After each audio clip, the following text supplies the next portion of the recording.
Hi guys, इस video में हम लोग बात करेंगे जो भी स्टूडेंट्स आप लोग अगर इंप्रूवमेंट का एग्जाम्स इस बार दे रहे हो। आपका मेन एग्जाम 2022 में हुआ था और 2023 इस बार बोर्ड एग्जाम में आपका इंप्रूवमेंट अप्लाई हुआ है। आपने एक सब्जेक्ट से लेके 5 सब्जेक्ट के बीच में अप्लाई किया होगा, ये सारे सब्जेक्ट्स के लिए भी अप्लाई किया होगा। तो हम इसमें जानने वाले हैं कि आप लोग का इंप्रूवमेंट का मार्कशीट कैसे यूज़ करना है, किस केसेस में आपके इंप्रूवमेंट के मार्कशीट इनवैलिड हो जाते हैं और कैसे आपके मार्क्स का कैलकुलेशन करना है। तो कुछ सिनेरियोस होते हैं इंप्रूवमेंट अप्लाई करने के। कुछ स्टूडेंट्स अप्लाई करते हैं एक सब्जेक्ट से लेके और 4 सब्जेक्ट तक के, मतलब वो सारे सब्जेक्ट में अप्लाई नहीं करते। तो एक सब्जेक्ट से लेके 4 सब्जेक्ट के बीच में अगर आप अप्लाई करते हो इंप्रूवमेंट के लिए, तो आपका दोनों मार्कशीट में से, जैसे 2022 में जब मार्कशीट आया था और 2023 का जो मार्कशीट है, इसमें जिसमें भी जिस सब्जेक्ट में आपका बेस्ट है वो उठा के काउंट करते हो परसेंटेज के लिए। ठीक है, मतलब मान लो कि इधर आपने पीसीएम के लिए अप्लाई किया था 3 सब्जेक्ट के लिए और आपका फिजिक्स केमिस्ट्री मार्क्स अच्छे हैं, मैथ्स में मार्क्स अच्छा नहीं है, तो आप उधर का मैथ्स का मार्क्स यूज़ करोगे और इधर का फिजिक्स केमिस्ट्री और बाकी जो आपका इंग्लिश और हिंदी होगा या फिजिकल एजुकेशन उसको यूज़ करके परसेंटेज कैलकुलेट करोगे। अगर आप किसी भी सब्जेक्ट का एग्जाम छोड़ देते हो तो इस केसेस में क्या होता है, जो आपका सब्जेक्ट है उसके सामने इम्प्रूवमेंट वाले मार्कशीट में एब्सेंट लिख के आएगा, बट फिर भी आपका इम्प्रूव्ड मार्क्स का मार्कशीट मिलेगा। ठीक है, इस केसेस में क्या होता है, जैसे मान लो आपने केमिस्ट्री का पेपर छोड़ दिया है और आपने फिजिक्स और मैथ का पेपर दिया है, तो फिजिक्स और मैथ का यूज़ करोगे यहाँ इम्प्रूव्ड वाला और बाकी उधर से, और फिर आप यूज़ कर सकते हो अपने परसेंटेज कैलकुलेशन का। आपका मार्क्सशीट इनवैलिड नहीं होता इम्प्रूवमेंट का। हाँ, अगर आपने सारा सब्जेक्ट का ही इंप्रूवमेंट का जो एग्जाम अप्लाई किया था सारे सब्जेक्ट्स में ही आपने एब्सेंट कर देते हो या एग्जाम नहीं देते हो,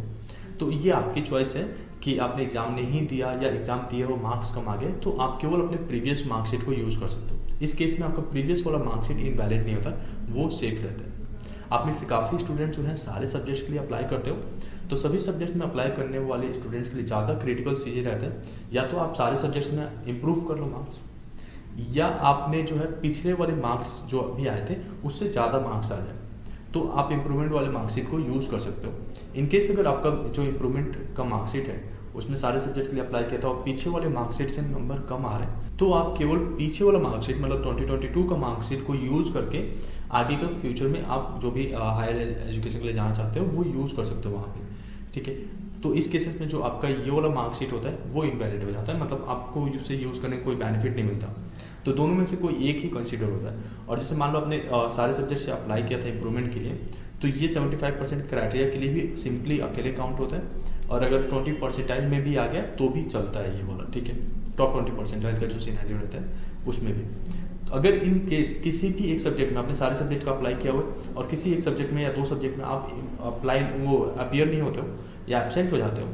तो फिर आपका ये वाला इंप्रूवमेंट वाला मार्कशीट इनवैलिड हो जाता है। इसका कोई बेनिफिट नहीं है, आपको फिर प्रीवियस वाले मार्कशीट के साथ ही जाना है। ठीक है, हाँ, इन केस अगर आपने इंप्रूवमेंट वाला एग्जाम दिया बट किसी एक सब्जेक्ट में आपका नंबर बहुत कम आ गया पीछे वाले से, और बाकी नंबर्स को यूज़ करने के बाद और ऐड करने के बाद परसेंटेज पीछे वाले मार्कशीट से ज़्यादा है, तब भी आप इंप्रूवमेंट वाला यूज़ करोगे। लेकिन परसेंटेज कैलकुलेशन में ऐसा नहीं होता कि इस मार्कशीट का कुछ सब्जेक्ट उठा लिया और इस मार्कशीट का कुछ सब्जेक्ट उठा के देन कलेक्ट करके आप मार्क्स को बताओगे अपना, ये इसमें आपको बेनिफिट्स नहीं मिलता है। एक केस रहता है जिसमें स्टूडेंट जो है इंप्रूवमेंट के लिए अप्लाई तो करता है लेकिन अपियर ही नहीं होता, किसी भी सब्जेक्ट में अपियर नहीं हुआ, वो सभी के लिए है। तो आपका इंप्रूवमेंट में अपियर नहीं होता तो पीछे वाले मार्कशीट में कोई भी मतलब किसी भी तरीके का पीछे वाले मार्कशीट में नुकसान नहीं है, आप उसके साथ फर्दर आप स्टडीज़ के लिए जा सकते हो, उसमें कोई भी इशू नहीं होता। अगर आप इस बार पहली बार मेन एग्जाम दे रहे हो और आपका किसी सब्जेक्ट में एग्जाम छूट जाता है या किसी सब्जेक्ट का एग्जाम बहुत ही बुरा जा रहा है और आपको लग रहा है कि मैं फेल हो जाऊंगा इसमें या आपका छूट गया,